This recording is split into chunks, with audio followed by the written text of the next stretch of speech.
हरियाणा में धान की सरकारी खरीद न होने से गुस्साए किसान कुरुक्षेत्र के शाहबाद में दिल्ली अमृतसर नेशनल हाईवे 44 पर डटे हुए हैं। प्रशासन की ओर से किसान नेताओं के बीच बैठकों का दौर भी जारी है, लेकिन धान की सरकारी खरीद को लेकर कोई भी हल अभी तक नहीं निकला है।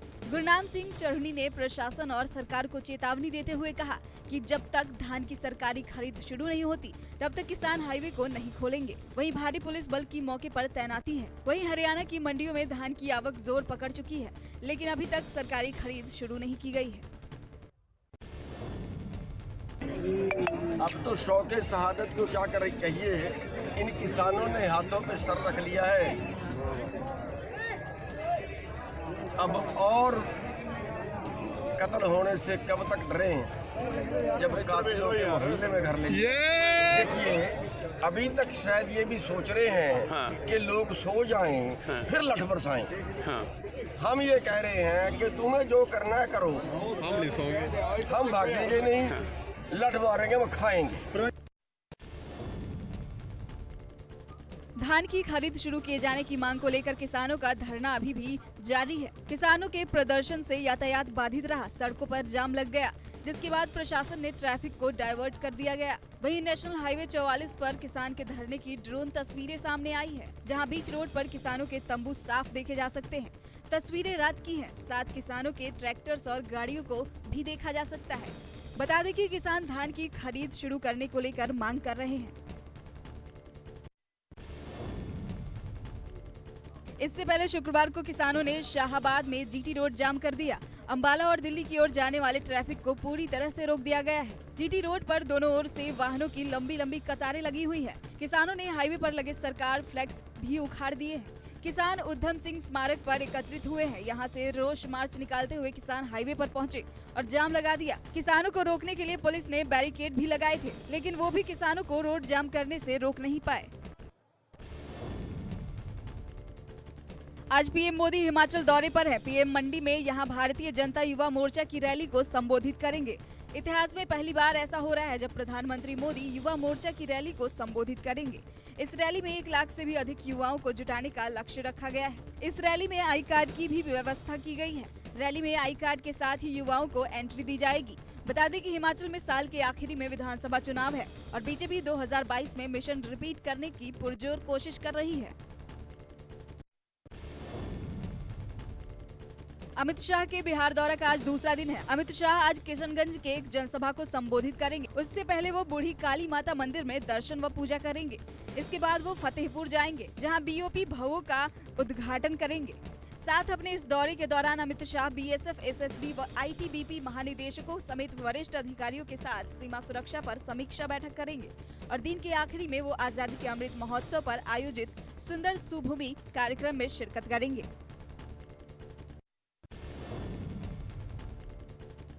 कांग्रेस के अध्यक्ष पद के चुनाव के लिए आज से नामांकन शुरू हो रहा है। नामांकन की प्रक्रिया 30 सितंबर तक चलेगी। अगर जरूरी हुआ तो 17 अक्टूबर को मतदान होगा और 19 अक्टूबर को परिणाम घोषित किए जाएंगे। इस बीच कांग्रेस अध्यक्ष पद का चुनाव लड़ने वाले संभावित लोगों की संख्या बढ़ती जा रही है। अशोक गहलोत और शशि थरूर के बाद दिग्विजय सिंह, कमलनाथ और मनीष तिवारी के नाम की चर्चा हुई और अब कहा जा रहा है कि भूपेंद्र सिंह हुड्डा भी चुनाव लड़ सकते हैं। कांग्रेस अध्यक्ष पद के चुनाव को लेकर पार्टी में गहमागहमी का दौर जारी है, लेकिन पार्टी ने अपने सभी प्रवक्ता नेताओं को संदेश दिया है कि अध्यक्ष पद का चुनाव लड़ने वाले किसी भी नेता के खिलाफ कुछ भी नहीं बोलना है। सिर्फ इस बात को हाईलाइट करने को कहा गया है कि कांग्रेस के पास चुनाव के जरिए अपना अध्यक्ष चुनने की एक स्वस्थ परंपरा है।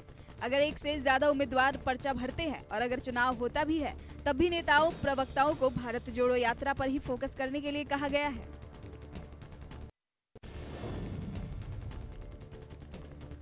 एक ब्रेक लेने के बाद आज फिर से राहुल गांधी भारत जोड़ो यात्रा में शामिल हो गए हैं। भारत जोड़ो यात्रा का आज 17वां दिन है, जो थ्रिसूर से शुरू होकर अम्बालूर जंक्शन तक जाएगी। इसके बाद पदयात्रा शाम को तालोर बाईपास पहुंचेगी। शाम 7 बजे यात्रा स्वराज रोड पर पहुंचेगी। इस दौरान राहुल गांधी यात्रा के दौरान करीब 25 किलोमीटर तक की यात्रा करेंगे। सोनिया गांधी और प्रियंका गांधी वाड्रा भारत जोड़ो यात्रा के कर्नाटक चरण में भाग लेंगी। यात्रा 30 सितम्बर को राज्य में प्रवेश करेगी। सीएम अशोक गहलोत के राष्ट्रीय अध्यक्ष के नामांकन भरने और सीएम पद को छोड़ने के संकेत के बाद राजस्थान में सियासी हलचल तेज हो गई है। गहलोत राजस्थान विधानसभा के अध्यक्ष सीपी जोशी या गोविंद सिंह डोटासरा को सीएम बनाने के पक्ष में है, तो दूसरी तरफ सचिन पायलट ने भी लॉबिंग तेज कर दी है। शुक्रवार को जयपुर में पायलट की विधानसभा अध्यक्ष से लंबी मुलाकात हुई। आज जयपुर में गहलोत मुख्यमंत्री आवास पर समर्थक विधायकों से मुलाकात कर सकते हैं। सीएम का पायलट के कई नेताओं से मुलाकात का भी कार्यक्रम है। हरियाणा के हिसार में बीजेपी नेता सोनाली फोगाट हत्याकांड को लेकर आज दोबारा से महापंचायत होगी।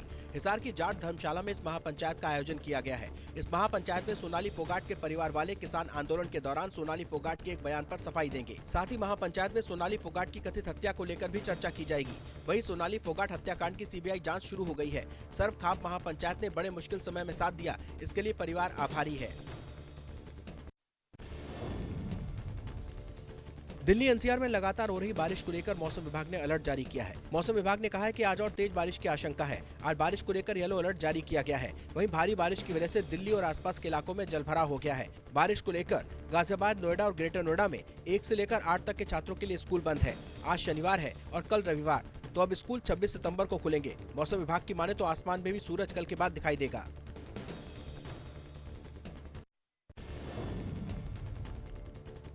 हिमाचल की बात करें तो यहाँ 5 दिनों तक मौसम खराब रहने का पूर्वानुमान है।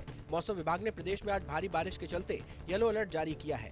प्रदेश में 28 सितंबर तक बारिश का दौर जारी रहने के आसार हैं। उत्तराखंड में अगले 2 दिनों तक बहुत भारी बारिश का ऑरेंज अलर्ट जारी किया गया है। मौसम विभाग के मुताबिक उत्तराखंड में 23 से 25 सितंबर तक बहुत भारी बारिश की चेतावनी जारी की गई है। आज पश्चिमी यूपी में भी बारिश बढ़ने की संभावना है। आज विदेश मंत्री एस जयशंकर यूएनजीए के सत्र को संबोधित करेंगे। यूएनजीए में पाकिस्तान की ओर से उठाए गए कश्मीर के मुद्दे पर आज विदेश मंत्री जवाब दे सकते हैं। इसके साथ ही आज जयशंकर देश की आजादी के 75वें साल का जश्न मनाने के लिए एक विशेष कार्यक्रम India @75 showcasing India UN partnership in action को संबोधित करेंगे। इस कार्यक्रम को 77वें यूएनजीए के अध्यक्ष, कई सदस्य देशों के विदेश मंत्रियों और यूएनडीपी प्रशासकों के द्वारा भी संबोधित किए जाने की उम्मीद है।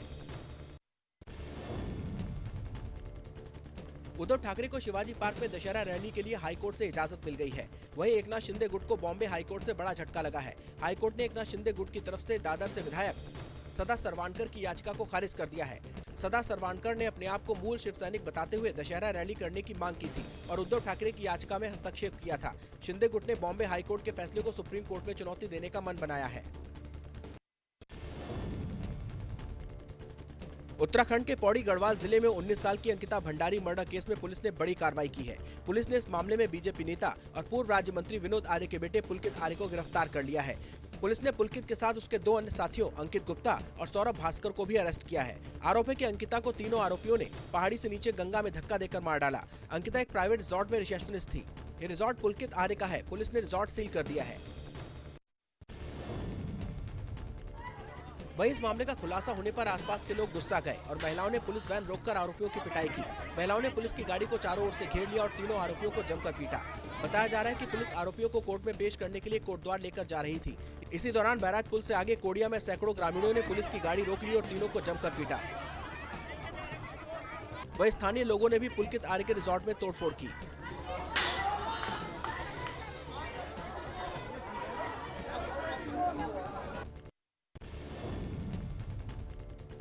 दुर्गा पूजा को लेकर सियासत तेज हो गई है।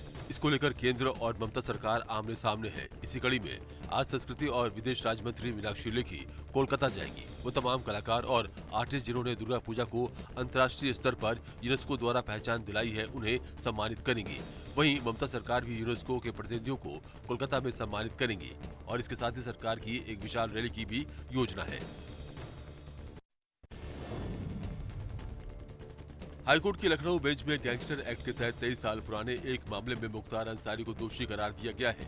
न्यायालय ने मुख्तार अंसारी को 5 साल जेल और 50,000 रुपए जुर्माना देने की सजा सुनाई है। न्यायमूर्ति दिनेश कुमार सिंह की एकल पीठ ने यह निर्णय राज्य सरकार की अपील पर पारित किया है। राज्य सरकार ने मुख्तार को गैंगस्टर के इस मामले में ट्रायल कोर्ट द्वारा बरी किए जाने के बाद आदेश को चुनौती दी थी। इसके बाद मामले की FIR साल 1999 में थाना हजरतगंज में दर्ज की गई थी।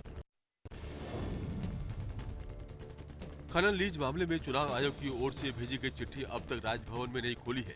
काफी दिनों तक चुप रहने के बाद चिट्ठी पर राज्यपाल ने चुटकी ली है और कहा कि उसका चिट पैक खुल नहीं रहा है। लिफाफा जो है सर वो राजभवन में है और बहुत उत्सुक लोगों लिफाफा जो है सर वो राजभवन में है और बहुत उत्सुक लोगों।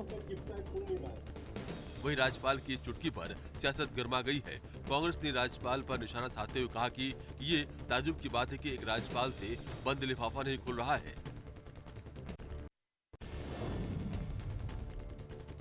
शिरोमणि गुरुद्वारा प्रबंधक समिति ने 30 सितंबर को अमृतसर में अपने सदस्यों की विशेष बैठक बुलाई है।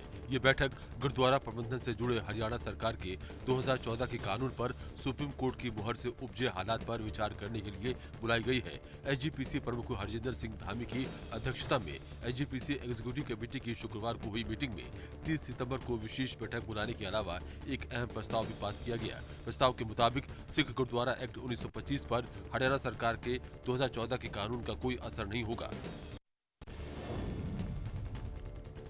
पंजाब के राज्यपाल बनवारी लाल पुरोहित ने आप सरकार की ओर से 27 सितंबर को बुलाए गए एक दिवसीय सत्र का ब्यौरा मांगा है। इससे मान सरकार और राज्यपाल के बीच तनातनी और बढ़ गई है।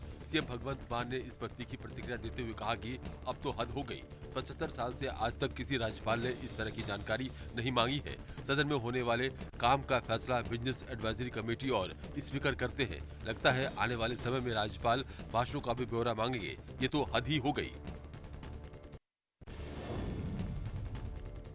पंजाब में हर रोज चल रहे फेसबुक पर गैंगस्टरों की पोस्टरों से गैंगवार की आशंका को लेकर लॉरेंस बिश्नोई के वकील ने बड़ा बयान दिया है, जिसमें बिश्नोई के वकील विशाल चोपड़ा ने पंजाब पुलिस पर आरोप लगाते हुए कहा कि आज भटिंडा कोर्ट में पेशी के दौरान पंजाब पुलिस हमला करा सकती है। पंजाब पुलिस एक कॉन्स्पिरेसी के तहत अपने ही आदमियों को वहाँ पे कुछ एजेंसी के लोगों के साथ में इन्वॉल्व करके ये दिखाने की कोशिश करेगी कि मेरे क्लाइंट लॉरेंस बिश्नोई ने कस्टडी से भागने की कोशिश की और उनका फेक अकाउंट किया जा सकता है।